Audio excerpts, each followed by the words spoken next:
This is Eric Anderson. This is speech 5. I'm going to talk about a conversation I had with my nephew today, actually. It's just easier talking about a conversation I had today opposed to over the last 6 months because at least I can remember it now. I could pick a conversation from 6 months ago or something that might have been more interesting than what me and my 7-year-old nephew had to talk about, but it would be much more difficult to remember at least some of the specifics about it. So the conversation we had took place while I drove him to hockey practice today. On the way there, we started off talking about the fact that he got a box of hockey cards that were from 1991-92, which was, it's kind of funny how it worked out. We started talking about the fact that when the cards were new, I was his age that he is now. So it took a little bit for me and him to kind of work our way through that. And part of it probably was me explaining to him in the way that wouldn't be the best for a 7-year-old to understand. But eventually we ended up getting through it. And from there on, he started telling me about the first package he opened. He found Wayne Gretzky card in there, and I was like, "Oh, what do you know about Wayne Gretzky? Do you know what his nickname was?" And he said, "Yeah, I do. He was the great one." Like, "Yeah." I'm like, "Do you know why you called him that?" And then we started sharing little tidbits. I told him a little anecdote about when Gretzky played Pee Wees. He had, the leading goal scorer of the team. There was a kid that hadn't scored a single goal that season. Gretzky told his dad that he was going to have that kid score a goal that game. Kid ended up scoring 3 goals. So I was telling my nephew this on the way to his hockey practice. And he started telling me that he asked me if I knew that if he never scored a goal, that he would be the leading points leader in the NHL. So it went back and forth with that. And then we just moved along to his hockey team, how they're doing this year.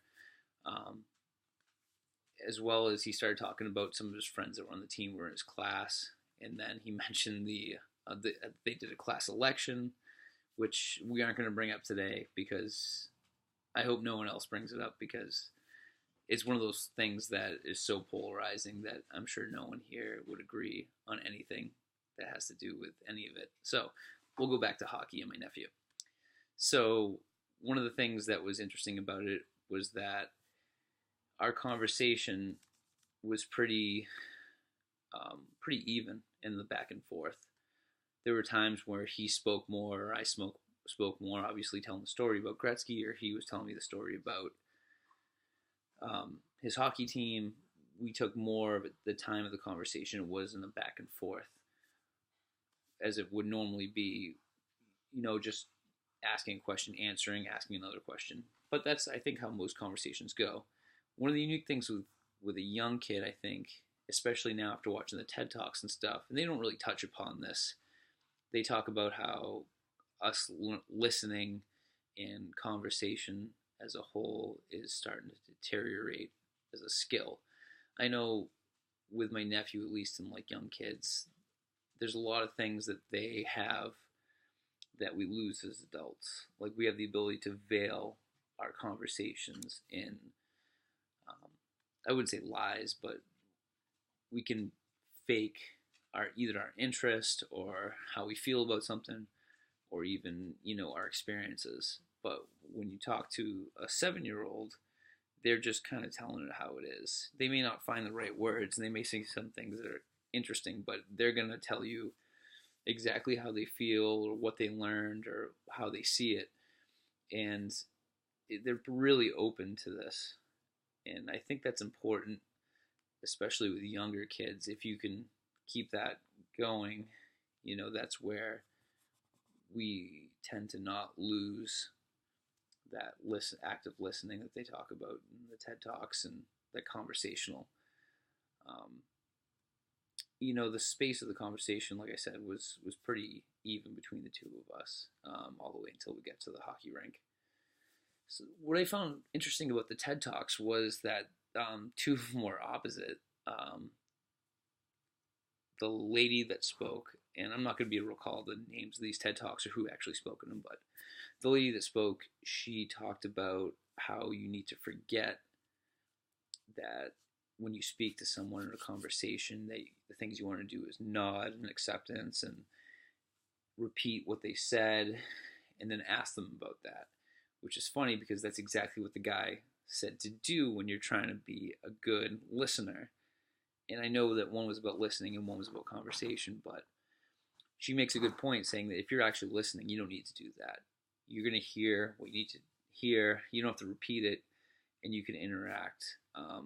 Any of the good conversations I've had with friends, usually friends I've known for a long time, like best friends, kids I grew up with especially, which we all seem to fall in the same rhythm when we get back together. You know, some of the guys that I grew up with, I could not see for 2 or 3 years, and when we all get back together, there's a natural like cadence to our conversation. We're just throwing it back and forth, and no one's being left out, and it's a very fluid conversation, which is nice. And that's not one of those things that you find in daily conversation. When you meet someone new, or you're talking to a coworker or something like that. But when even with those guys, there's certain ones that aren't great listeners, but we learn to take that for what it is. And I'm sure there's people like that in any one of our lives. That there are people that are just speakers. That's just how they are, and you're not going to change that. And I don't think it has anything to do with technology or us losing the ability to listen. I think it has to do more with people just having the personality that is them. They want to talk about themselves often. And I think you go back 100 years, 200 years, that still existed. Obviously, we are losing some of it with technology today. And I'm not really savvy on it for my age. I feel like a lot of people would be a lot better. But one of the things that I've thought about with this class especially is it's a speech class. When you talk about wanting to get better in dialogue, listening, this was not really what this section of the class is about. It's kind of the opposite, I think. We're just speaking to a camera and forcing everyone to listen to us, opposed to actually having a conversation and a dialogue. It would be cool to have a class that was like that, though, where you actually spoke to somebody and, or just had a conversation that the class observed and saw how that all worked, how to get better at having conversations, which I think is more important than getting better at just public speaking and just spouting off of the mouth. It would be interesting, though. So, yeah, that was my conversation with my nephew. Nothing real exciting about it, just talking to a 7-year-old. Hope you guys enjoy the video, and good luck this week.